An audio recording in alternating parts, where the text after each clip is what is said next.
Welcome to Folklore on the Rocks. All right. Hello, everyone. Thank you so much for joining us. This is Folklore on the Rocks. I'm Logan. I'm Lindsay. And we have got a real treat in store for you tonight. First off, before we start with our stories and the spookiness, just a welcome back. I hope everyone had a great early part of winter. I hope everyone's really enjoying this cool weather. I know I am. I sort of am. Yeah. Not a fan of snow. My new bike is getting upset at me for not taking it out in the snow. I believe it. It's got these giant tires. It was built for the snow. I got some pogies. I learned first of all, I learned what pogies are, and then I got some. Thanks, Amazon Prime. What are pogies? Well, you see, when cycling in the wintertime, my little fingies get cold. Fair. Makes sense. And so for maniacs like myself, a product has been invented called pogies. Okay. That are little neoprene full covers for your handlebars to keep the wind chill off your knuckles. Interesting. A little weird, but cool. I get that this is like niche within a niche. And the cryptozoology crowd is like, what the hell is Logan talking about? Cycling in the winter? No, thank you. I'm going to find myself a Yeti, ladies and gentlemen. The Krampus, it will be mine. I will find the things that lurk in the white-out storms of the winter, and I will approach them silently on my bicycle. He's just, climbing up the Matterhorn looking for Yetis. Yep. That's a very Logan thing. Mm-hmm. I can absolutely see that happening. Yep. And I love it. And clearly, from our early distraction into cycling in the wintertime, we've had a couple of drinks. We've been, but that's the way of this. That's why we're Folklore on the Rocks. On the Rocks. So, Lindsay, what are we drinking tonight? So we have a wintry cocktail. Ooh. Since this is, I think probably our only episode in December that's not going to be like quote unquote themed. Yeah, I guess. Yeah, and we've got our creature features and then we have our story times. So this is kind of this is our modern folklore episode, so we can do whatever. And right? just because something happens in December doesn't mean it needs to be themed per se. Yeah. But it is winter and it's winter themed. Uh-huh. So it's not holiday themed because we know everybody celebrates a different holiday or maybe none at all. But we all have to deal with winter, so it's pretty universal. See, and that's why I celebrate Yule. Unless your winter is hot, if you're in a different place. Yeah. We all recognize winter is cold and dangerous and dark. How about we all come inside and learn to deal with each other? That's Yule right there. Or drink so that we can deal with each other. Let's get a drink and set something on fire. I do like the sentiments behind Yule a lot. Yeah. For sure. They definitely fit us, I think, really well. So tell me about Yule. Well, would you rather be outside? No. Okay. Well, happy Yule. Sorry, let's get on to the drink. What do we drink? All right. So our drink tonight is a cranberry bomb. Ooh. So it's basically like a wintry version of a Jaeger bomb. Okay. Which I know a lot of you are like, I don't know how I feel about that. But this isn't with Jaeger. Mm-hmm. So maybe that will help. It's basically a can of cranberry Red Bull and a shot of Underground, which is a local liquor here. It's local to Ogden, which is like an hour-ish north of us? Yeah, north of us. Like it's a cool place. It is. Some interesting bars there. Yeah, it's getting cooler. It's gaining more of a hipster following, and it's like Salt Lake. It's baby Salt Lake. Baby Salt Lake. Perfect. Yeah. But they have some really cool stuff there. And like they've got some really beautiful mountains and lovely trails and some really nice outdoorsy stuff. If you're the outdoorsy kind of person. Exactly. So there's a distillery up there called Ogden's Own, and they do several different liquors that are distributed throughout their distillery. They do Underground, which is what is in our drink tonight. Mm-hmm. They do Five Wives, which you may have heard of. I don't know. Honestly, I don't know how far these get distributed. So that's not our problem. We're here to talk monsters and drink. But you can find some equivalent to each of them, I'm sure. And then they do another one called Porter's, which they have like Porter's Apple, Porter's Fire, and they're like apple or cinnamon flavored liqueurs. Mm-hmm. They're named after Porter Rockwell, who is a historical figure. He's a badass. Yeah. I helped my dad put together a statue of him. It's south of here. It's 8 feet tall. Dang. Where he used to run like a roadhouse along the wagon roads.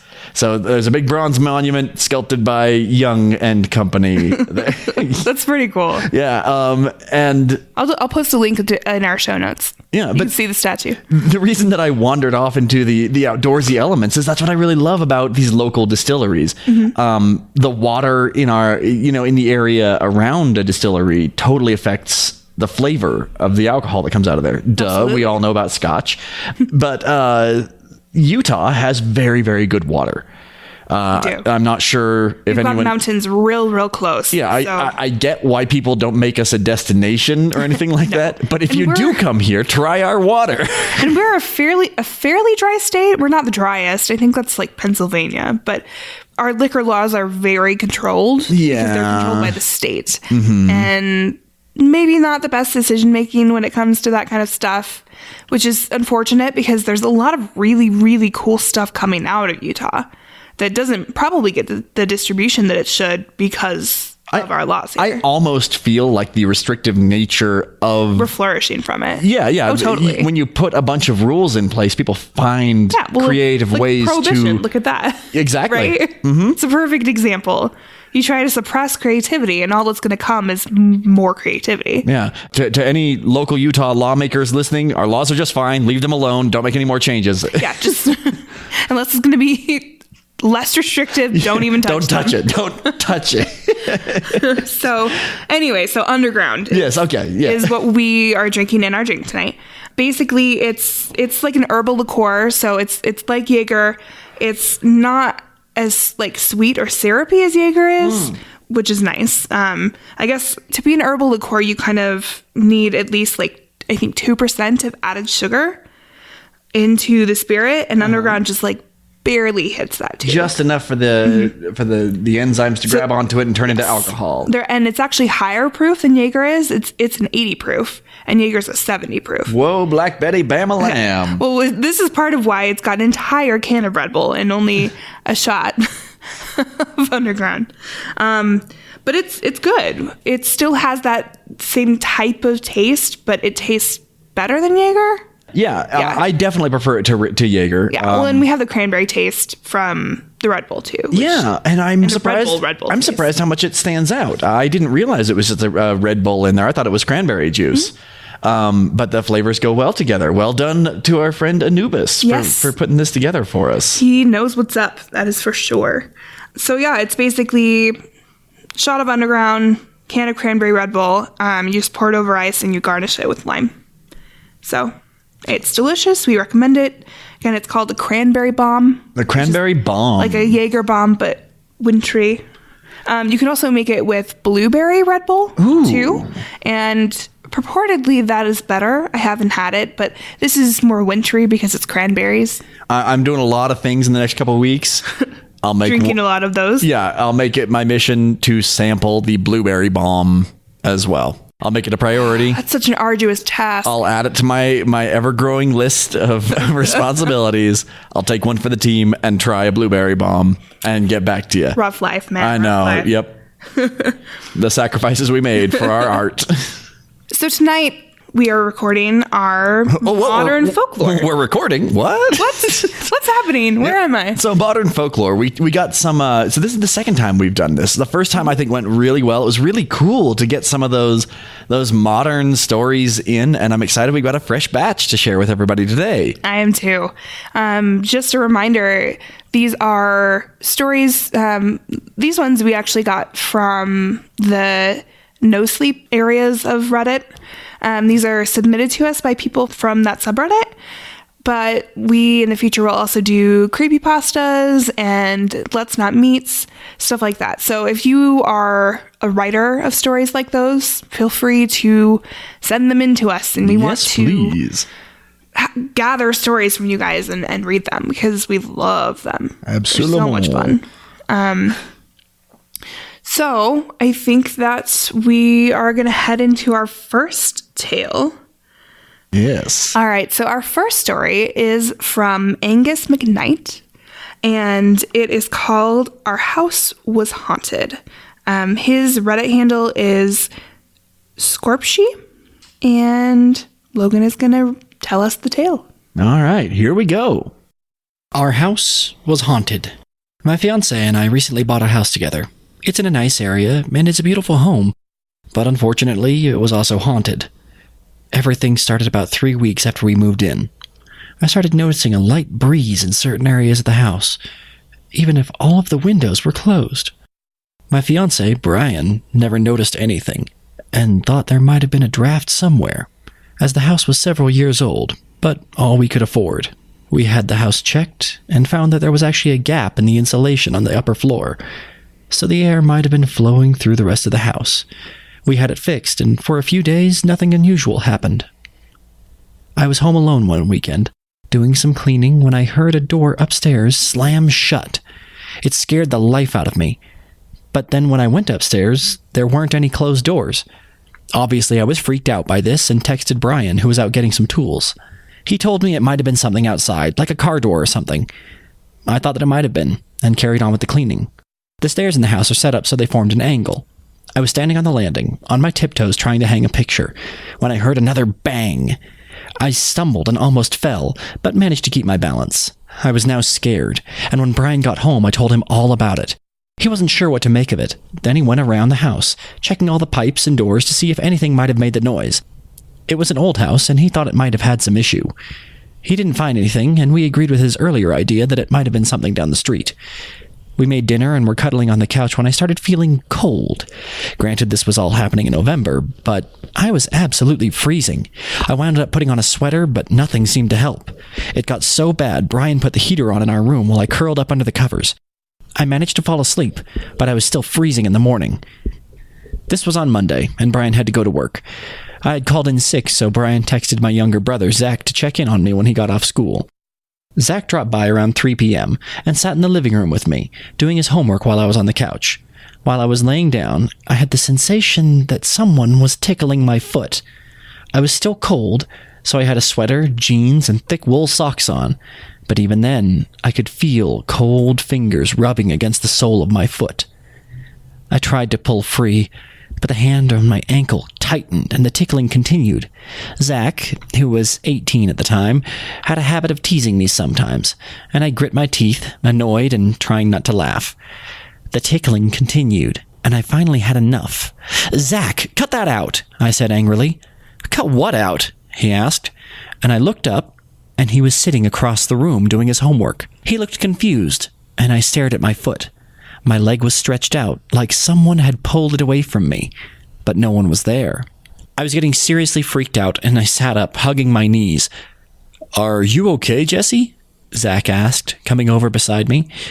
I told him about what had been happening over the last few weeks, and what I had started thinking. Our house might be haunted. He stared at me, almost laughing, until he saw how serious I was. "How do we tell?" I asked. I'd never believed in ghosts before, but was starting to now. Zach shrugged and said, "I don't know, ask." He stood up, always the joker, and said, "Hey, any ghosts here? Any tricks you want to pull for us?" Nothing happened. He sat back down, grinning, and started to say something, when I saw his hair move. Zach wears his hair long, about jaw length, and it looked like something grabbed a handful of it. He yelled in pain and surprise as he jerked up into the air, yanking him off the couch and across the room. I screamed as he hit the wall, and I swear this part is true. I heard someone whisper, "Get out," in my ear. I pulled Zach to his feet, and we ran to the bedroom. We closed the door, and something started to bang on it, hard. The whole door was creaking, and Zach pushed against it with his back to hold it shut. I called Brian, who was on his way home. "What's that banging?" he asked. And I told him what was happening. Zach was digging his heels into the carpet to keep the door shut, looking as terrified as I was. Suddenly, a voice yelled, "Get out! Now!" "Who the hell was that?" Brian asked. "I'm almost home." I heard his car pull into the driveway a few minutes later, and the banging stopped. Brian ran up the stairs and accidentally knocked poor Zach to the ground as he threw the door open and ran to the room to hug me. "We have to leave," I told him, and he agreed. "Out!" yelled the voice, and we all jumped as we heard something smash downstairs. It sounded like something had pushed the TV over. I was crying as we grabbed a few clothes and packed them away. As I was headed to the hallway, I fell forward. I felt like something had grabbed on my ankle and tripped me. Brian paused to help me up, but when he bent over, he suddenly flew back like he had been shoved. We made it to the top of the stairs at this point, so Brian ended up tumbling down to the second landing. He landed hard and cried out in pain, making me scream. I had gotten to my feet and ran to him to help him up. His arm had been broken by the fall, and we were both shaking. We headed to the front door, and as we passed the living room, we saw the TV had been pushed over, which was why it made the crash. And the voice yelled, "Out!" again. Zach drove us to the hospital, where I called my parents and told them what had happened. They came to the hospital as soon as they could and were upset to see Brian in a cast, and Zach with his face bruised from having hit the wall and being knocked over. I told them everything that had happened. They were surprised, but agreed to let us stay while we worked out our situation. My dad even looked up the agent who sold us the house to learn about the previous owners. He admitted that the previous owners had experienced similar events, but had stayed longer than we had, so he hadn't mentioned it.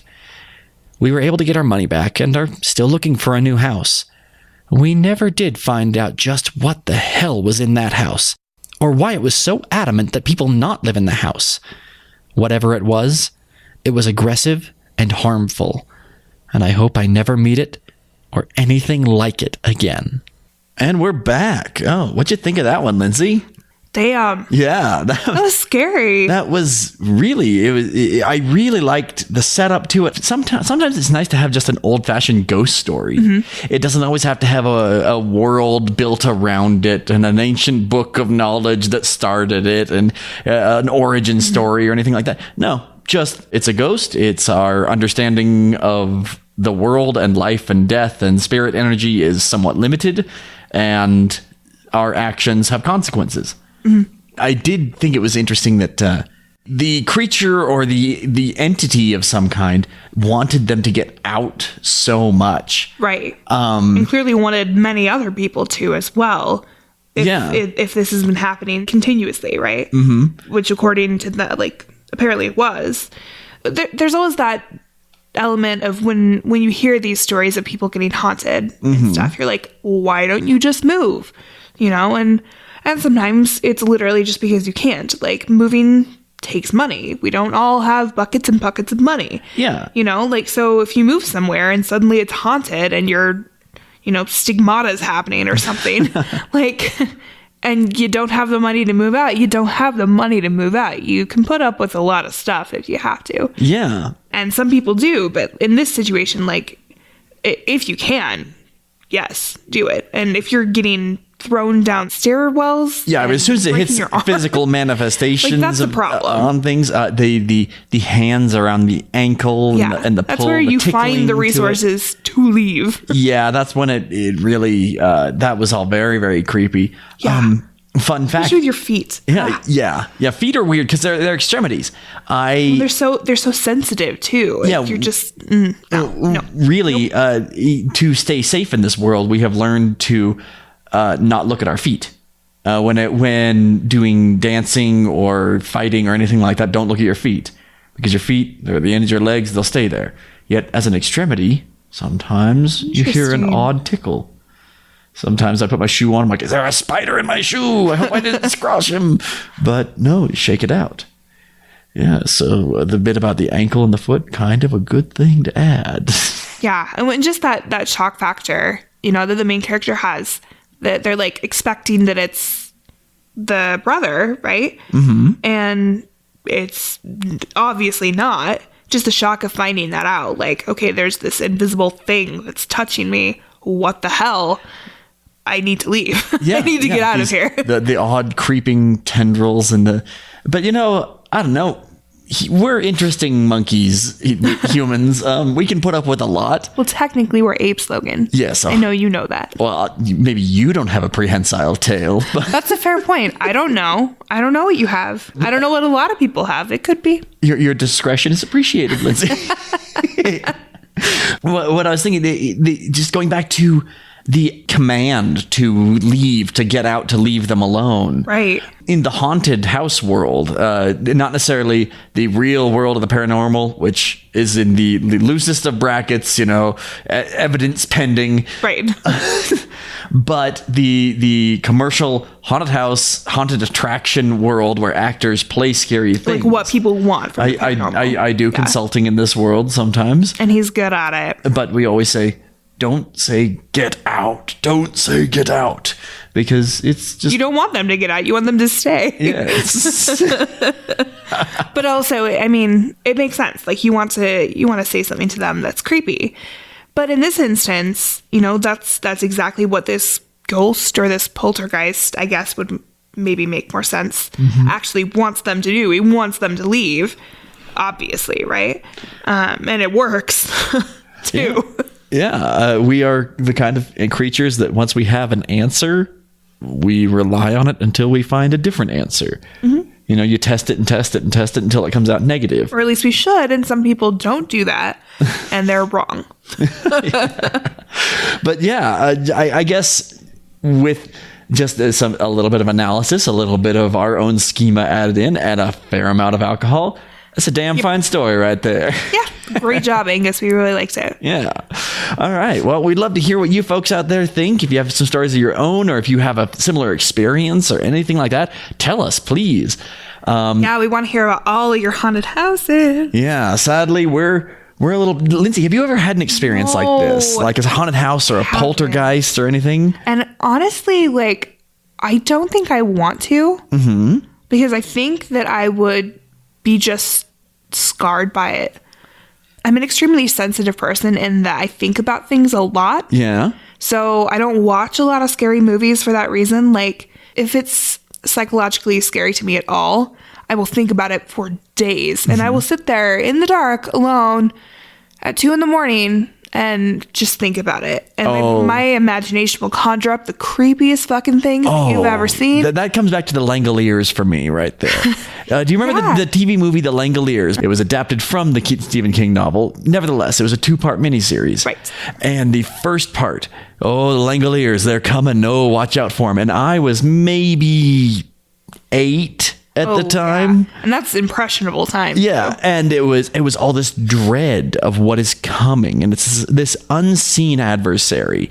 And in my mind, the Langoliers were the just scariest conjuration of my young, impressionable mind. And then the imagination version of it. That's the thing that's scariest. Yeah. Right? Is the things that you yourself come up with. Totally. And then it wasn't somehow, as a child, I missed part 2. So for years, Never got for years. The Langoliers, the scariest thing. And they were all Logan brain things. Yeah. And then I finally saw part 2 of the miniseries.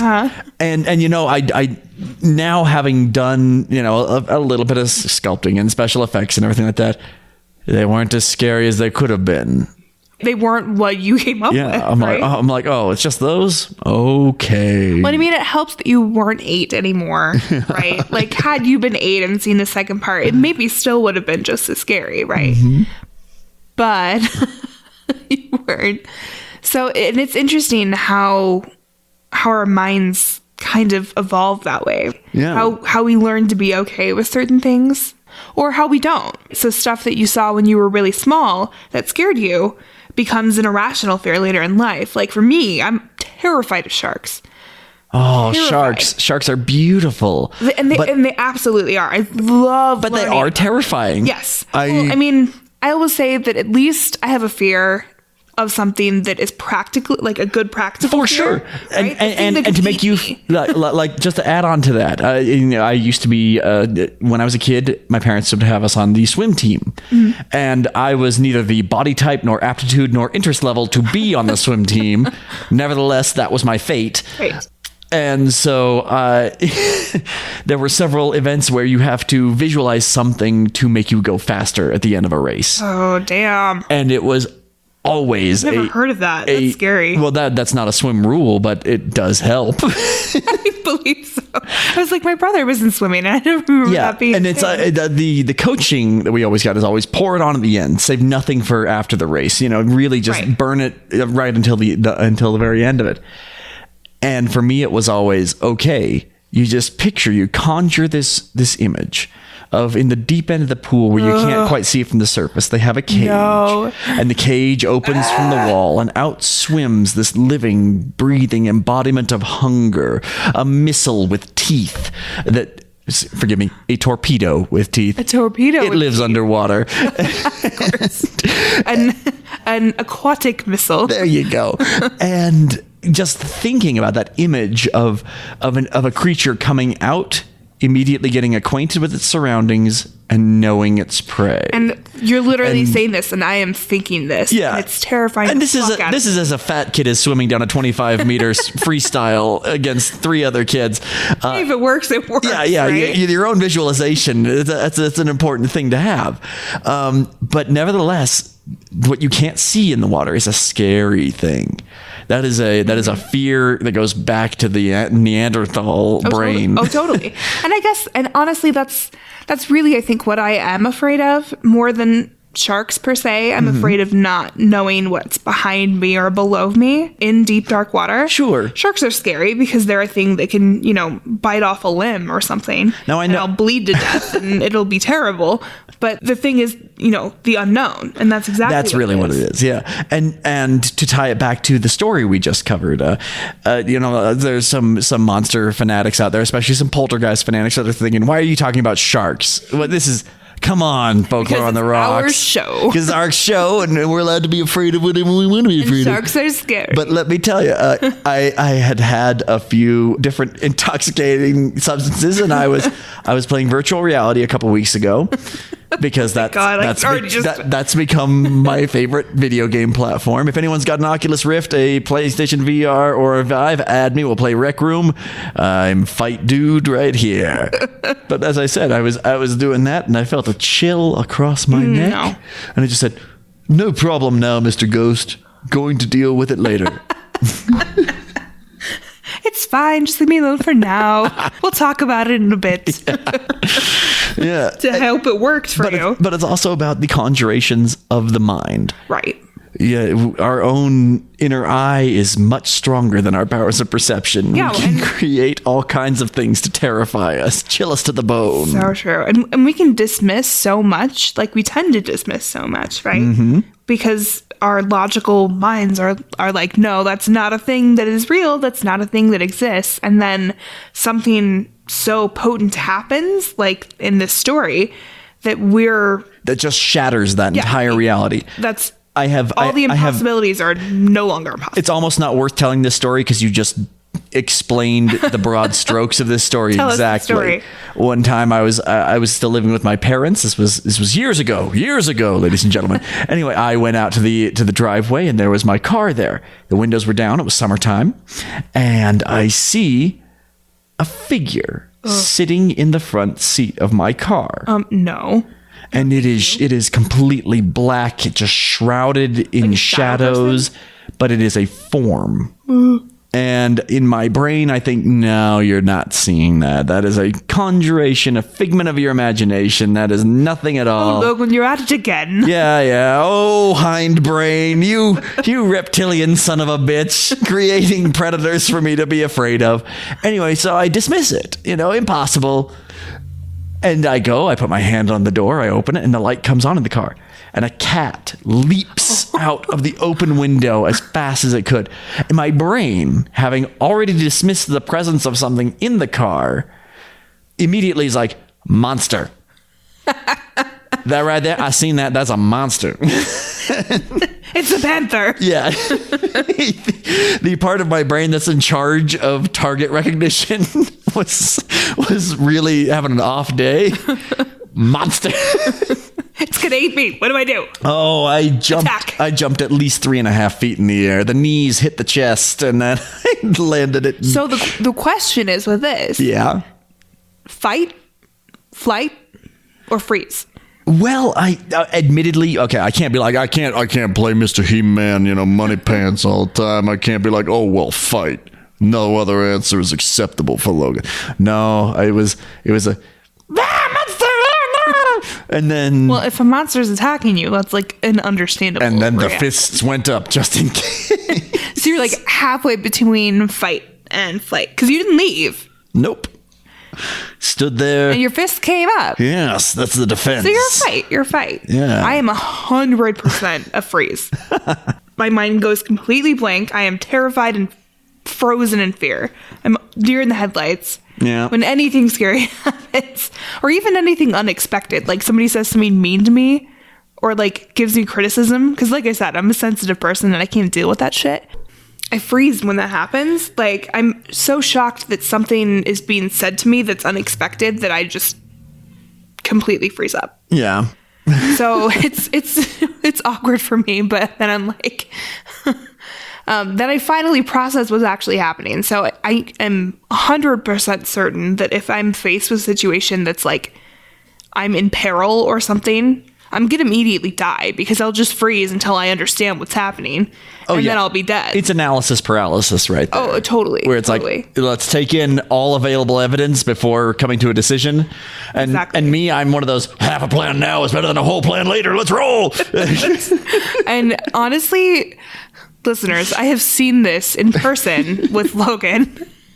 The decisions that drunk Logan makes are interesting to say the least. Yeah. I mean, for an example of this, there was one time when we were out celebrating St. Patrick's Day, and I was the babysitter for the night because you guys were just getting super drunk. Was I in a kilt that night? We were piper down, so maybe. Happens. I don't think you were because of this situation. Okay. that I'm about to tell you. I don't mean to spoil the story. Logan is sometimes in a kilt. Yes. So Regardless of the holiday. he's not wrong about that. So basically we were at this bar and there's this partition between the actual bar and the space of the bar, like the seating area and stuff. And this partition is maybe like, I don't know, like 4 feet tall. Maybe 4.5, 5. I don't know. It was a pretty tall partition. It's an elbow height small bar for chit-chatting with your mates. Yeah. And the partition's probably about actual elbow height of a normal sized person, right? Yeah. So Logan decides at the end of the night, while the bar is emptying out, that he's got to get to the front door quicker because we're leaving. I will not move at the speed of land No, of mammals, course not with the herd. So he decides to jump this partition, right? Mm-hmm. And he is wasted. Like, It was a fine night of Irish whiskey. exactly. It's St. Patrick's. I mean, like, we get drunk here, right? So, and I'm like, oh my God, he's going to die. This is a terrible idea. So I'm just watching this disaster waiting to happen. And I'm just, I'm terrified for him because he's going to die. And I'm going to be like calling 911 and all this stuff. So he gracefully just leaps over this partition and lands perfectly fine on the other side. And I'm like, holy freaking shit. His physical ability when he's drunk is beyond measure. Like, I don't even understand That is how very, it's possible. very kind of you, Lindsay. It stems from an intense desire not to fall down. fair enough, you know. And we all really have that, but I guess when But you're that's drunk, very it comes kind out. of you. I'm so glad you remember this story. I only vaguely do. I'm not surprised. But I was terrified. And that was like cemented for the moment for me to be like, God damn, Logan is graceful. Thank you. Of course. But it was really fun to watch. I have my moments. Because I'm like, anybody else that I know, including myself, could not do that. With the level of drunk that you were. In the words of Amelia Bedelia, I'm good at what I'm good at. Fair enough. All right. Okay, tangent over. Yes, all right. Yeah, okay. So now let's move along to our next story. What do you say? Let's. All right. Our next one is called Organ Donor. Lindsay, what are your preliminary thoughts on this one without really jumping into it too much? Well, I feel like it's a good name for a horror story. Yeah, it conjures up a lot of ideas. It does. I won't spoil anything because I've read this one, but I'm excited to share it with everybody else. And let's get rolling with it. What do you say? Tell me a story. You ready? All right, here we go. Organ donor. You won't believe this story. Trust me, you won't. Half the time, I don't believe it myself. Neither do my doctors. They have me on so much Xanax that I can barely see straight anymore, let alone muster the courage to walk out my front door. I spent my nights lying awake in bed, staring up at the popcorn ceiling as it drips towards my eyes in gooey chunks, like thinned cottage cheese. Blink, and it's gone. Most nights I can hear something scratching against my bedroom window, long since taped over with duct tape so that not a single sliver of streetlight gets through. Is it a nail making the sound? Or a long fingernail? The cops said it was probably a neighborhood kid with a stick, but I fucking know better. I don't tell the doctors about that anymore. If I did, they'd probably lock me up for good. And maybe they should, before it gets to me. I need to tell someone. Anyone about what's happened. It all started 2 years ago in Elk State Forest in northern Pennsylvania. My brother Eric and a friend of his were out there hunting when Eric was tragically killed. It wasn't a hunting accident. I've read the police report 100 times and talked to Will about it over a dozen. The story never changes. The sun hadn't yet risen over the Allegheny Mountains when Will came across a strange figure out there in the wilderness, bent over something on a small ridge about 50 yards ahead of him. There was enough light creeping up over the horizon for Will to make out the creature's silhouette. It had a long, narrow head and long, thin arms like a praying mantis, except the arms weren't rigid. They looked more like hoses, he said. He could see them twisting and undulating against the dawn's light, working on whatever was beneath them. He raised his rifle and aimed, but before he pulled the trigger, he shouted something. Will said the thing was gone so fast, it was as if it had simply vanished rather than moved. When he made it to the ridge, the thing was nowhere in sight. That's when he found Eric. Unknown cause of death. That's what the coroner's report said. His autopsy was normal, except for one glaring abnormality. His right eye was missing. And not just the eye itself. There was a cylindrical hole, golf ball sized, that went from his right eye to the back of his skull. Everything in between was just gone, like someone had bored it out with a laser. You'd think that would have been the cause of death, and maybe it was. But I can't change what the report says. Jesus fucking Christ, right? My brother's eye was sucked out of his face by some fucking insect in the middle of the woods. Of course, none of the authorities believed Will. As a matter of fact, the local paper reported his death as an accidental shooting. Can you believe that? Best I can tell, the sheriff's department covered it up because they didn't want to spook anyone. We just had a death in that same part of the woods about 2 months prior, and I guess they didn't want word to get out that people weren't safe in Elk State Forest. Not to mention, Will's story made him look like some kind of lunatic. To be honest, I didn't believe him either. When Will told me he thought he had interrupted the creature, that he had felt this immense wave of shame wash over him as soon as he shouted at it, like the feeling had been planted inside of him. I wrote him off as crazy. I had no idea what happened out there, but I knew it wasn't that. I wish to God I had been right. Eric was a strong believer in organ donation, so after he died, his body parts were saved and shipped all over the country to people who needed him. His left eye wasn't taken, but it was damaged, so it wasn't fit for donation. But the rest of him was. I tried to move on with my life, but it was difficult. Eric and I had been very close. We were only a year apart in age and often got mistaken for twins. He was my best friend. I started having panic attacks about 8 months after he died. If anyone tells you that anxiety isn't real, or isn't as bad as people make it out to be, well, they can simply go fuck themselves. It's bad. It's like a tourniquet tightens around your heart and your lungs at the same time, while your brain flips the fuck out. I got on the Xanax, and it helped for a while. Then things got bad again. I started hearing the scratching on my window about 4 months ago. My doctors say it's psychosomatic. In other words, it's not real. My brain creates the sound on its own. Well, it sure sounds real to me. Regardless, I've barely left the house since it started. I quit my job and have run through most of my savings. My life is a total wreck. 2 weeks ago, I got a phone call. Yes, is Michael there? The voice on the line asked. I'm not sure why I didn't just hang up the phone. Yes, this is Michael. Who's this? Special Agent Gary. I'm with the FBI. My pulse quickened. I stammered, running over to the front window and peeking out of the blinds. The street was empty. You're not in trouble, Michael, he said quickly. I just need to ask you a couple questions about your brother. My brother? Why? He didn't answer for a moment. Did he happen to know a Peter Kratz? I could hear papers rustling. From Chicago, Illinois. I'm not sure. What about Mary Points, Fairfax, Virginia?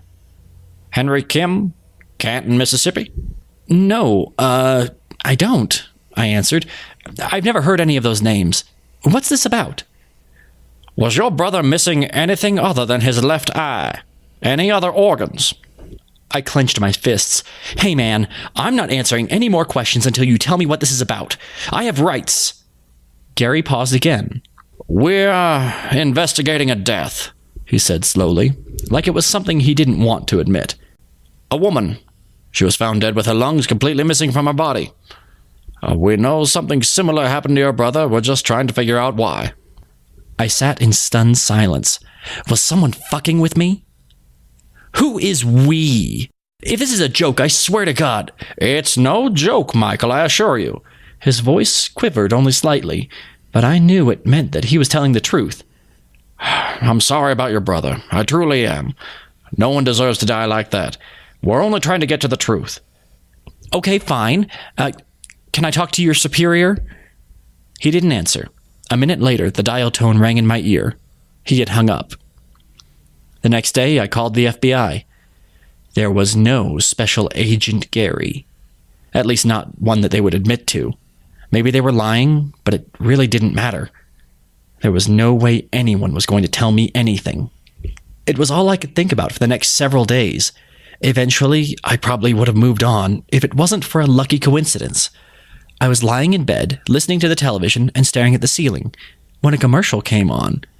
It was a public service announcement which listed the benefits of being an organ donor. For some reason, everything clicked. I tore the covers off and ran to my closet, throwing the doors open as I tossed dirty clothes and shoes out of the way in order to get to the box in the back corner. Inside were my brother's medical records. I had been listed as his emergency contact and had gotten his medical records for the purposes of his life insurance settlement. It wasn't very much, but I was able to pay off what was left on my car note with it. I grabbed a flashlight from the floor and flipped through the pages until I found what I was looking for. Eric's organ donation list. Of course. Mary Points was there, so was Henry Kim and Peter Katz, and 8 other recipients of my brother's various organs. I felt sick. They were all dead, or would be soon. And that's why the man on the phone had asked about them. And just like the woman with the missing heart, something had taken their organs. Eric's organs. Will was right. He had interrupted the creature. If he hadn't gotten there sooner, Eric may have just been an empty shell, and 11 other lives may have been saved. It wanted what was inside of him. That much I knew for sure. I haven't stepped foot outside since the night of the call, and for good reason. See, when I was in my late 20s, my kidneys failed. It turned out to be polycystic kidney disease, which was a genetic disorder. It started with headaches, then my doctors realized my blood pressure was abnormally high. I also had the floppy heart part of it, which is where you experience a fluttering in your chest. When the anxiety hit, I think that's one of the reasons it freaked me out so badly. I thought my heart was fluttering again. Anyway, Eric saved my life. I would have died if he hadn't given me one of his kidneys. My miraculous recovery was why Eric believed so strongly in organ donation in the first place. Now I know what's waiting outside my bedroom window. It wanted what was inside of Eric. And now, It wants what's inside of me. Cool. Holy shit. Yeah. That had some great imagery. Yeah, that really was well written and a lot of fun. Like just reading through it and discovering as the character was discovering these little things and putting it together was really a fun aspect of the story. It was. And I just realized that we didn't say who it was by. Yeah. We should probably say that. This story was by Max Shepard, and his username on Reddit is creeping_dread. Oh, good one. Just to pop that in right there. Well, if you ever hear a thumbs up from Fight Dude, that's Logan Young. No, but fantastic job, Max. Like that was an awesome story. And holy shit, the creep factor in there is exceedingly high. He had some really great twists and turns, like the kidney donation at the end. Man, I can't. The imagery of the creature being this creepy, like, insect praying mantis thing. Yeah. Creepy. Very. I try to think of insects all the time. I know you do. Well, not all the time. It's not the only thing on my brain, but They're interesting. Yeah, with an exoskeleton, you can only get so big before the weight overcomes Right, the that ability makes sense. to carry it around. But I love the idea of the big insect. To me, that's such a cool thing because It's so like 50s like sci-fi movie. Yeah, and really, one of the things that when I get into monster design or analysis or anything like that, I try to get outside the human idea of our own perception and our own way of living and our own life cycle. Mm-hmm. And when you're talking in an insect where they're usually part of a hive and they don't necessarily have entire free will, they're working toward one common goal. We don't know. Do we know how they communicate? It totally depends whether it's pheromones or sounds at night. But it's in a way that doesn't make sense to us as humans because we don't do that. Yeah. Now, before I go off spouting more insects facts, I do feel like I should admit one little clarification here. We did get a note that wasps don't eat figs. I should have meant hornets. Or you mean that wasps have zero use in the world ever? Yes. So apparently they do have one tiny little use, I guess. They're still terrible and I hate them. Yes. But yes, so you meant hornets. Yes. You meant hornets are completely useless. Apparently, wasps fertilize figs. Yes. I guess. In that the figs eats the wasp, the dead wasp. Well, it's only a fair trade. Kudos to those figs. You do you, figs. Because you doing you is get rid of those nasty little... So next time you take a bite of a fig, think to yourself, that's what a good wasp tastes like. Delicious death. But let's talk about boring straight through. Yeah. To me, that the only time you ever really see that is in like a core sample where they want to keep the center of the drill intact. It's not about destroying everything except for a hole or everything around a hole. Right. A hole leaving. out. I'm getting very gesticular with my descriptions of the core sample. Out a specific part. Yes, but leave everything else intact. That's kind of where I'm going. And that's kind of what this did. If I had to guess, I would say it's a laser or a geologist's drill that they wanted the eye and everything all the way back.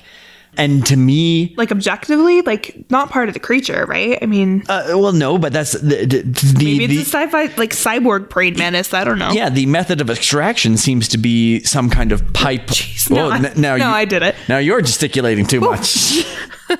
Settle down now. Settle down. So excited. Hysterical women these days. It's true. But it's more about something like a pipe that you jam down into a form and get just the interior of the pipe out. Right. And to me, just thinking this out again, the method of slaying its prey or taking what it wants it is a linear creature. It is something of straight lines that doesn't quite understand that we don't work on that level. We work on a series of tubes and synapses, and what affects this that you're seeing is way over there. And so, not to offer, criticism or anything of the story, but it seems like maybe the creature maybe used some kind of technology outside of its own we know body. that appendages were different than normal because he talks about that. Like the specific flailing, right? pulsating, flexing, so hey, undulating. Maybe it was like a sci-fi version of a giant praying mantis that had like extra appendages or something. I don't know. It could easily be not something that we know anything about, which means that it could definitely do something like a boar sample, right? Mm-hmm. Yeah, the same way an ichthyosaurus looked like a dolphin. You come to Earth, exactly. You adopt the form of where you live. Yeah. All right. Well, speaking of dolphins, that's a little hint for next week. Indeed. So you better come back. So yeah, but the imagery in this, like, it's unusual for me. I've never seen or heard or read anything quite like this story, honestly. Mm-hmm. It would be really interesting to me if he expanded this into like a book. I think it'd be really cool because he could do perspectives of all of the different donors as they like die. Yeah, this kind of web really cool. Invasion. Or not donors, but recipients, I guess. But it'd be really interesting, like because clearly this monster is going after all of his body parts. Right? Yeah, and what I would really like is if it never had any part of human artifice to it. Like if this creature never found the list of donors, it just knows. Well, absolutely. And we have to, right? Like there's no way that this creature, like that's not even making up words here on Folklore on the Rocks. But there's no way that he knows this other than like through instincts, right? He has to. Because he's a creature. Yeah, maybe it's a smell, maybe it's a leftover aura that there's we can't. There's something about the brother that this creature needs, right? Yeah. So clearly it would be drawn to whatever that thing is. Mm-hmm. It makes sense. Maybe it's pheromones. I don't know. Maybe could be something off. But this creepy scratching noise, it's just yeah, that's the other part of it, that it's this hard sound outside, usually a nail or a claw or and I would absolutely believe a praying mantis style manipulator, forelimb. It's pretty cool. It's a cool image in the most terrifying way possible. But so it was really great. I really enjoyed Logan's 1950s noir detective that wears a fedora and is mysterious. I love that voice. I hope you guys enjoyed it too, because I did. Yeah, it's pretty fun. Yeah, I tried to just do it off of Stephen Root's kind of accent. It was really fun. I love you, Stephen Root. Please be my friend. Okay, so I think that we should take a quick break here and do a promo for another really awesome podcast. Absolutely, yeah. So spread the love and let's get people more involved in other podcasts. We love our podcast. It's not just about us, it's about everybody, including the monsters in this world. Well, that's really one of my favorite things about the podcasting world is that, like, you listen to podcasts, they're not finite. You can listen to as many as you want, as often as you want, or as little, or you can change them or whatever. Like, you have so much freedom and there's so much awesome content out there that there's always something to listen to. I really love, to me, the way that I use podcasts is on my commute to work, sometimes while I'm sitting at my desk or something like that. And I love that I might be doing that for somebody else. I get that the corporate life is an insult to the human experience. Agreed. And however one might find an escape from that, whether that's monsters or true crime or your Spotify playlist or whatever. Learning about Bitcoins, I don't know. Yeah. It's always my other go-to of like the opposite of what we do. Your work is not who you are. Politics. Something that I don't listen to, but definitely there's a lot of politics stuff out there. So, I mean, it's really great that there's so many different interests and so many niches that you can find exactly what you want to listen to. And if you don't find it, you can make it. Like, it's just so cool. Indeed. So anyway, now that we're off that soapbox, the promo for this week is for Into the Portal, which is, they are a podcast that they kind of do stuff with the unknown, the unexplained, strange things, bizarre things. So their content has been super interesting. And it's kind of along a vein of what we do a little bit, in that we take a little bit lesser known things and we research them and we explore them and we talk about them. And these two are fantastic at that. If you like shows like ours, which hopefully you do if you're listening to this. I would certainly hope so. Or like Astonishing Legends, or several other ones that are about just strange, interesting things that you want to know more about. Yeah. These guys are really good at doing their research. They talk about really cool subjects. So I definitely recommend checking them out. They recently just started doing an additional episode every week. So they put out 2 a week, and their extra is called Film Fridays. So they watch a film and then they like analyze it and talk about it, which is one more reason to look forward to Fridays, ladies and gentlemen, right there. Exactly. So it's really interesting because you get that aspect, plus you get the other, like, which is a little more fun and upbeat. But these other ones are really fun too. They do a great job with research. Cool. So anyway, let them tell you about themselves. Yeah. So here is the promo. Let's give them a listen.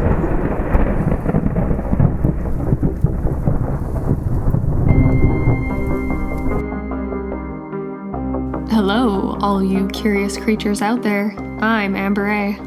And I'm Andrew McKay, and welcome into The Portal, a place where we discuss all things lost, unexplained, and straight up strange. Ancient lost history, cryptozoology, worldwide myths and legends are all things to expect when you dive into the portal.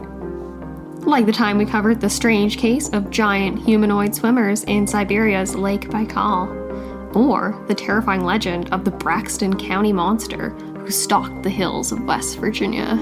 Oh, and don't forget about the enduring mystery of Egypt's lost underworld. We dig it all, so join us every week for a brand new adventure into some of the world's lesser-known unexplained phenomena, cryptid creatures, and historical mysteries. You can find us on Apple Podcasts, Spotify, Google Play, and anywhere you get your podcasts. And of course, at intotheportal.com, your gateway to the bizarre. So come join us. The only question is, will you peer into the portal?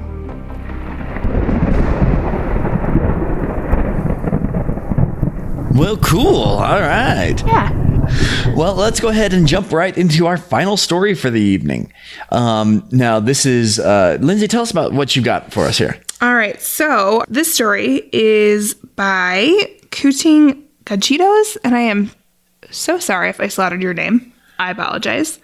And the username is Pusankali. Okay.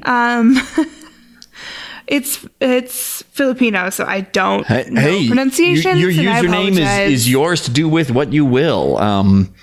And we love your stories, so that is what it is. So this story, it's called True Story, I Swear. True story, I swear. And I'm pretty sure I've heard Logan say that a few times. Yes. Usually a little bit drunk. A little bit drunk, but always the truth. Because, never exaggerated. Yes. All right, so here we go. True story, I swear. Thank you for the beer. I don't really drink, but I guess I'll make an exception tonight. So, you want to know about the incident? There really is not much to tell. Yes, I was there. I was among the search party that went out looking for the girl. I saw what happened to that poor family in Santa Cruz. Ghastly scene that was. You read what the police and those government guys said in the papers. But I tell you, it wasn't some wild cougar that killed that family. I mean, they were gutted.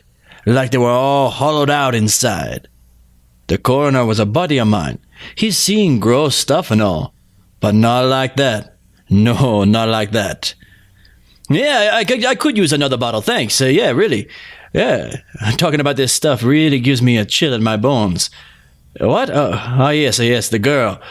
Well, as far as I can tell, she was a nanny for the children. I think she came from the Philippines or some backwater country out there in Asia or something. Anyway, they say she's been with the Kerberwoods about 6 months. Little girl she was, about 19 as far as I can tell. Those Filipinos all look the same to me. Short, about 5'2" or thereabouts. Brown skin, long black hair, dark eyes, flat nose. Barely spoke passable English, for all I know. Kept to herself, that kid. Is she an illegal? Definitely, as far as I can tell. Josh, the dead father, told me himself that he got her from a friend. Didn't need all that social security stuff and what else. Got her dirt cheap, he said. Didn't complain about her at all. Save maybe for her weird tribal mumble-jumbo she does on moonless nights. That and she didn't like the smell of garlic, onions, and salt. Weird, huh? Anyway, they let her do what she does. Well, they did. Say she was an awesome nanny, but they never let her cook. Anyway, so the Kerberwitz liked her. They thunk they found the best nanny there is.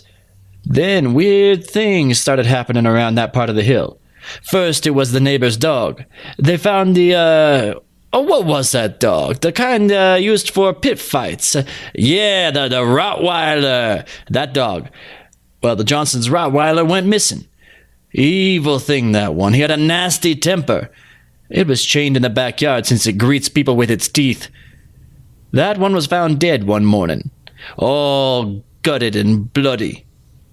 The sheriff asked Bill Johnson if he heard anything the night before. Said he hadn't. They had an animal control guy up there, but they never found nothing. They let it go at that. Must be some cougars. Them cougars ought to be shot on sight. Anyway, weeks went by and more pets went missing or ended up dead in the yards. Same story. No one heard nothing, all blamed on the cougars. Huh? Oh, yeah, the missing girl. Sorry, been going on a loop there. By the way, you been eating bacon? No? Huh, maybe Herb's cooking some. I do smell something good. So we made a search party to look for the girl. Sheriff thought she might have been scared with all the gore in the house. We asked Karen Lucas. She's the one who sent the Kerberwitz the girl in the first place, but she can't be found. She wasn't in her house. Looked like she'd never been there for a long time. Dead end, that was. So it was back to looking for the girl. We went into the woods by twos, radios holstered, flashlight and batons in each hand. We kept calling out for Nene. That's her name. For the life of me, I had no idea how she'd come to us when she could barely speak English. Anyway, on we walked, me and Bob, the guy I got paired with. We looked in there for hours. I mean, it's deep woods out there, and it was getting pretty dark. At one point, Bob and I got separated. Ah, man, this is good beer. Herb, you grilling some bacon back there? No? Oh, could have swore I smelled something. Anyway, Bob and I got separated, and he's the one with the radio. At first I can hear it crackling, so I know he's near, but then nothing. Can't hear nothing at all. I'm getting all nervous and jumpy, and to make matters worse, Bob wasn't calling back when I yelled. I started walking faster, but then I stumbled on something on the ground. I stood up, cursing, when I point my flashlight at whatever it was I stumbled on. It was Bob. I mean, the thing was wearing Bob's clothes, without Bob's head. Now, what do you mean, where was his head? I don't know. All I saw was he was all opened up like a Christmas present, bloody and sticky. I turned tail right there, and I would have gone to the others if it wasn't for that girl standing there before me. Well, I breathed out in relief. At least I found the girl, but I was still shaky. I told her, it's okay now. I told her I'll bring her back to the police so that she could tell them what happened to the Kerberwitz. She just stood there, sobbing. I took her hand. Now that I think about it, her hand was cold. Very cold. Hey, can you give me another bottle, please? Thanks, Herb. Really? No bacon? Just my luck. Anyway, where was I? Oh, yeah. I got the girl, but she won't budge. I really wanted out of there, you know what I mean? Whatever was out there in the woods definitely wasn't a cougar, and I didn't want to be out there in case it wanted seconds. I kept tugging at her. Still, she just stood there. Then she said something. She said, "Help me." I groaned, and I tried to tell her that I was helping, but she needed to haul her ass, else it'll be dinner time and we're the main course. Just then she looked at me. I can't tell you exactly what I saw, but it chilled every bone in my body. She looked at me really intense, and for the life of me, I just stood there. Then she came at me and kissed me. I was shocked. Hey, don't grin like an idiot. I'm telling you the truth. What happened next, I don't know. All I know is that she kissed me. Then I found swallowing something. You know, like a live chick. I could feel it writhing in my throat, burrowing into my gut. Hey, stop laughing, man. This is all real. Shit, if you're gonna be like that, I'm out of here. Damn it, I'm hungry. What time is it? Is it 8 o'clock already? Could have sworn it's just 3. Oh, God, I'm drooling. Huh? Oh, it's the reporter. Oh, man, he smells so good. Just like bacon. Just like bacon. Ooh, yeah. I loved that. I loved the conversational aspect of that. It takes a hell of a woman to leave a man unwrapped like a Christmas present. It was such great imagery in that. It was really fun. Like, I know that there's supposed to be an element of humor to this because it's, it's this conversation. Yeah. But it's also this horror story, essentially, right? At the same time. And I like that by starting with a character retelling the story, it, in many ways, kind of lulls you into a false sense of security when you're like, oh, the main character survives. He tells the tale. Right, of course he survives. But when he starts to get hungry at the end and the little hints of the bacon throughout, that he starts to smell things, the imagery of like a live chick, down my throat. Have you ever eaten... Or the Christmas present. Have you ever eaten anything alive, Lindsay? I am thankful to say that I have not. No. But I would not be shocked by the statement that you have. No, you would be correct. Well, it strikes me as the person that's like, swallow a live goldfish on a dare? Okay. And done it. Also an earthworm. I thought. And a still wriggling...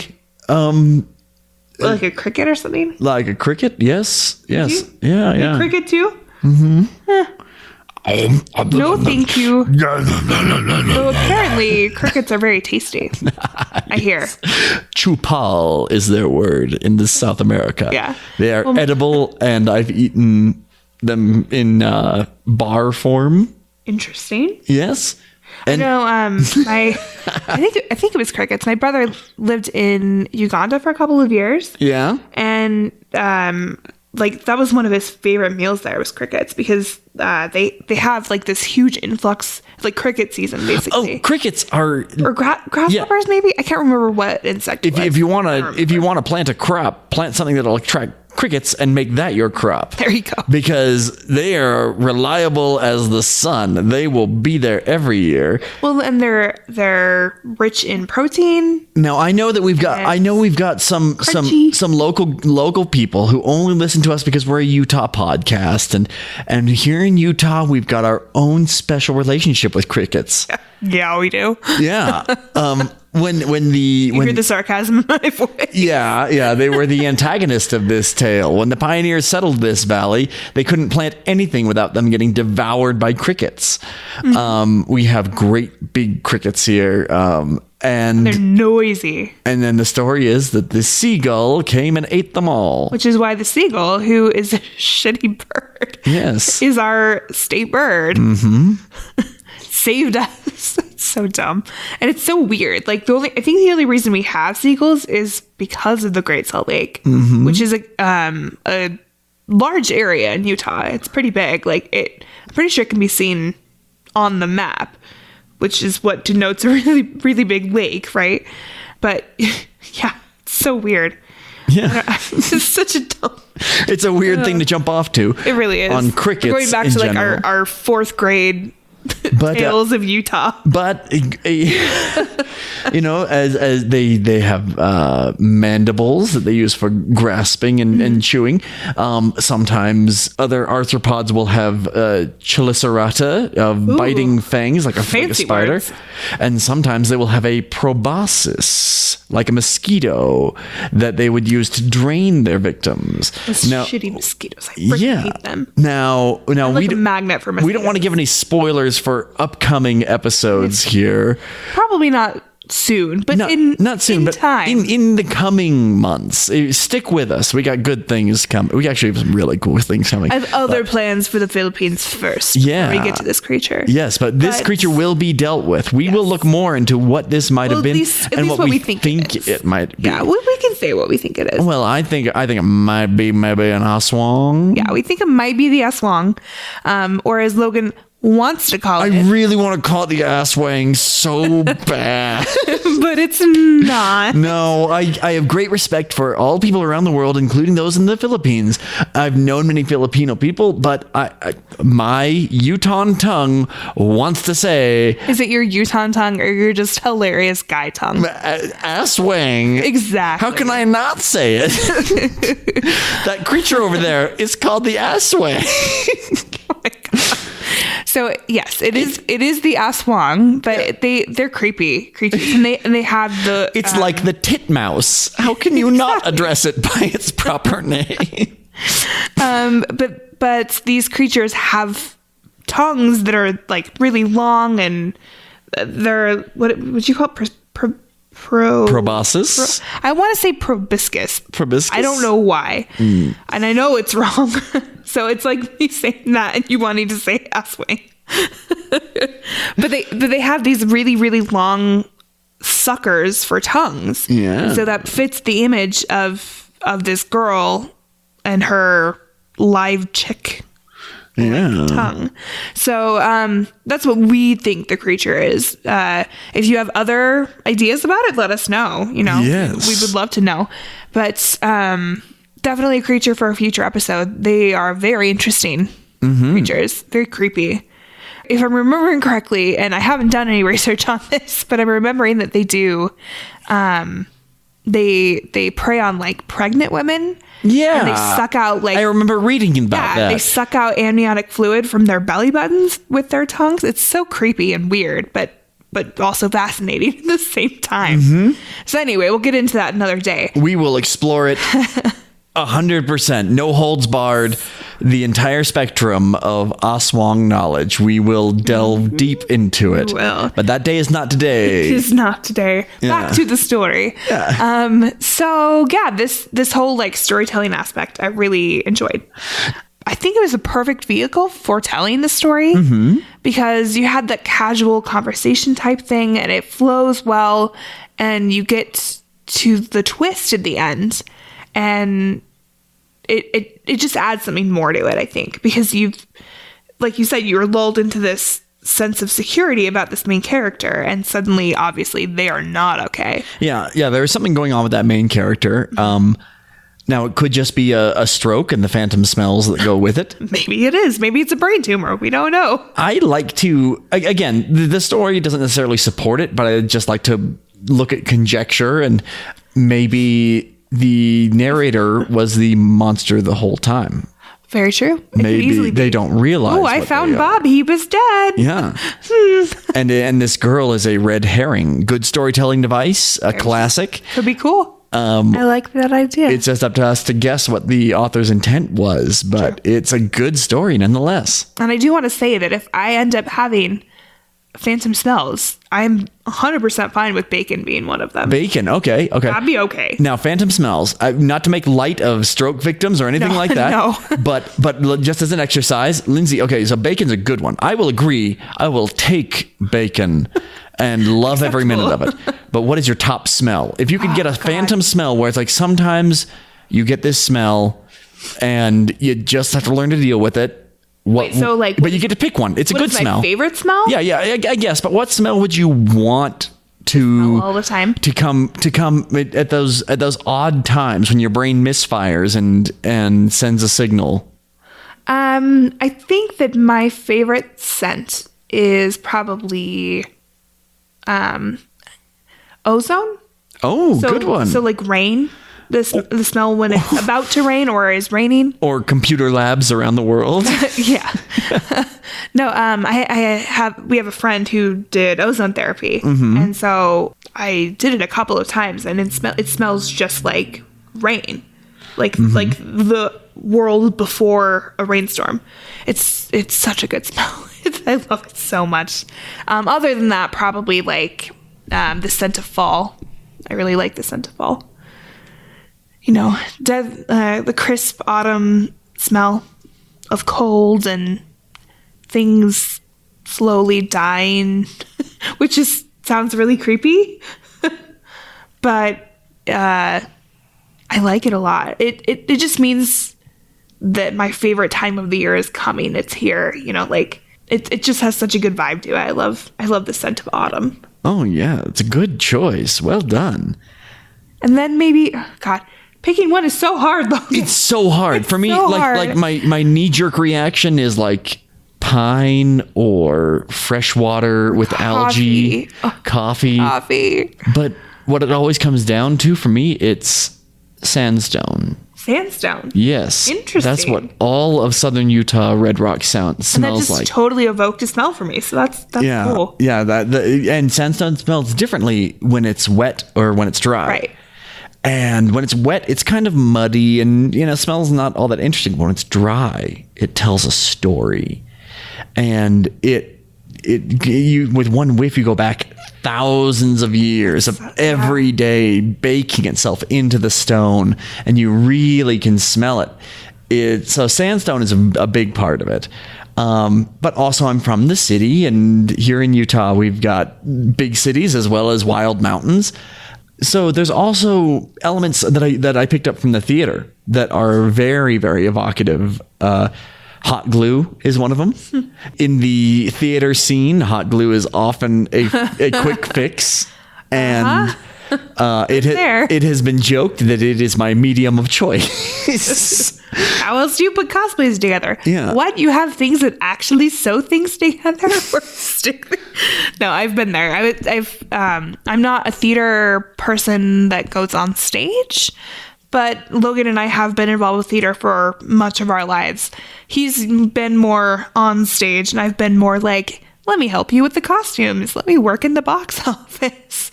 So I know what he means in quick fixing costumes.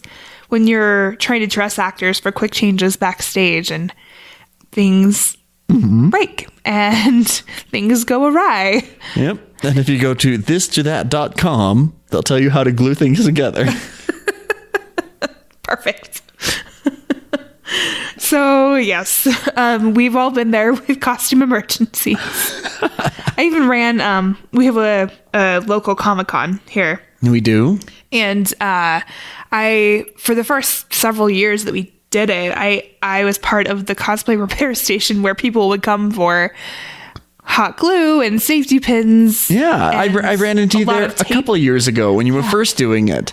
I was there with Stephanie. Hi, Stephanie. She's in Arizona right now. Hi, Stephanie. Working. I don't know you. A superhero themed salon that I hope is going so well. I adore Stephanie, and I wish her nothing but success. Salon? Yeah, that's cool. Where it's based on the idea of things like sport clips, where you can take what you're passionate about and just be into that or while that you. Bikini one was. That's creepy. Yeah, and hers is about comic book characters. That's so cool. And anybody in Arizona, go to that. So Stephanie's a very, very wonderful person. And really, if you live anywhere near, if you live where the sun shines, hunt her down, the Marvelous Fanatic Salon. But not in a creepy way. Yep. Thank you. Not in a, yeah. But yeah, we ran into you, and you were doing cosplay repairs. And it is really fun Yeah. and interesting. People do such a good job on their costumes. Yeah. And it's like, it's fun to see the caliber of different types of costumes. You know, there's stuff that people threw together the night before that need repairs, which is fine. Like, it's understandable, and you just want to be there and have fun. And you should. And then there's people who, you know, spend months and months and months in their costume who end up needing some sort of repair because someone steps on something, or, you know, you just didn't account for one little thing that you need fixed, like a safety pin or whatever. So, you know, we got all kinds at the booth, and it was really fun. The times that we were actually on the floor of the convention were really fun because you know, you're in the middle of things. You get to see all the stuff that's going on, and there's just this fun energy and this fun vibe at these conventions. Sure. Yeah. They're really enjoyable, even just to be there. But I'm also the kind of person that just likes watching people. Not a creepy way. Yeah, but I also love that there's this idea of acceptance. I love that when they can take like celebrities that just put on a mask of the character they've played, and they walk through being treated like they're nobody. Yeah, I think I saw like Andrew Garfield. Yeah. I mean, it's kind of become something that people do these days. And haha, you got me. But it's the anonymity. It's pretty cool. Yeah. For a moment, you can. I joke all the time. That's why I have a beard, because I never know when I'm going to need a quick disguise. I can shave it off in a hurry and be somebody totally different. And that's kind of what it's about. It's the ability to hang up who you are and just be somebody else for just a second. Well, that's why so many of those things are so appealing in the first place, because you see that echo within the story of that with yourself, and then you get to be part of it. You get to do it. It's cool. It's cool. We recommend them highly. You should go to one. Yes, please. If you have a Comic-Con in your place, go to it. It's a good time. Or like our friend Sarah would suggest, you should go to Dragon Con because that's her favorite. Yes, indeed. And it's pretty cool. Like, I don't know. It's just so impressive. And I know that they have them all around the world. So if you get the opportunity to go to one, just go for the ambiance. It's a blast. For sure. Yes. But also, the reason this is so tangential. Yeah, but the reason I brought it up is that, say I was a humanoid type monster, like You're a humanoid type monster. Okay, thank you. You're welcome. But things like, not necessarily something that could assume human form, but like a reptilian or perhaps a which being, obviously exists. Yeah, from another world. Illuminati confirmed. Or something that is caught in the nether realm between life and death, and nevertheless what their origin story is, they could go to a Comic-Con and be themselves and just be themselves and be like, shit dude, that's an awesome costume. And I know this idea has been touched on by several different Halloween specials of tonight's the night. I can be myself. Hang on, wait, you can't say it like that.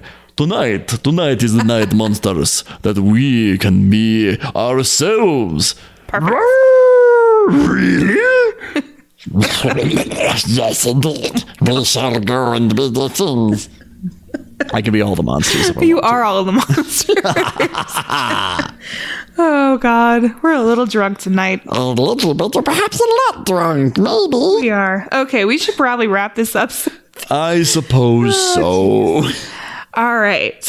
So we really hope that you guys enjoyed these stories tonight. We did, obviously. Oh, yes, clearly.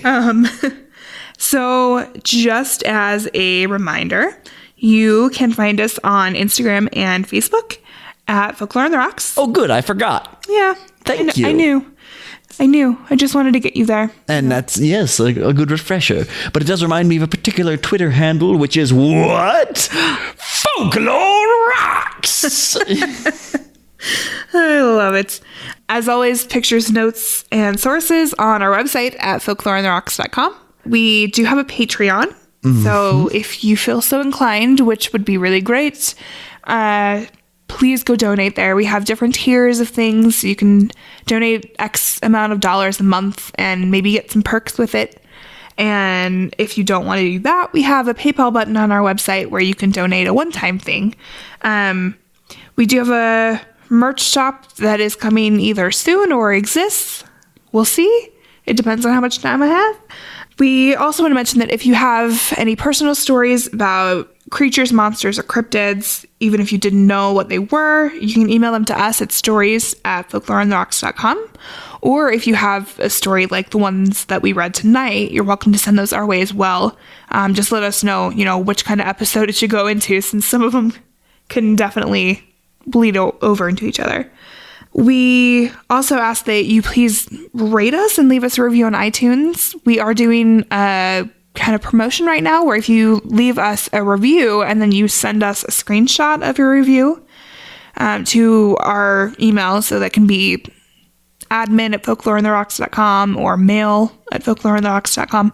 If you send that to us, we will send you some stickers. Those are actually our email addresses. Like admin is definitely Lindsay, and just like generic mail, MALE, that's me. No, Yes, that's exactly.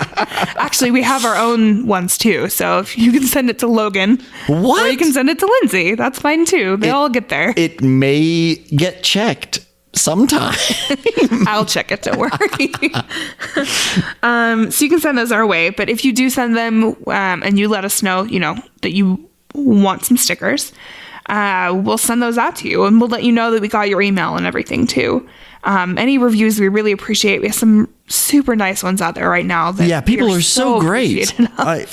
I really, this has been a great reminder that really people band together around things they love. Yes. And absolutely. if you love monsters, if you love creatures, if you love the spooky things, the minor key parts of this world, then please. All the good things. Thank you so much for letting us be part of your day and your life, and just you take us and you move us around with you. And that's a really exciting thing for us as podcasters. It absolutely is. It still blows my mind that people want to listen to us for fun. Yeah. But we really appreciate it. So send those our way. Once we hit 100 reviews, we're going to do a bonus episode with a listener selected creature. So, there's some even more incentive other than the stickers to leave us a review. Oh, yes. Give us a creature, please. Yeah.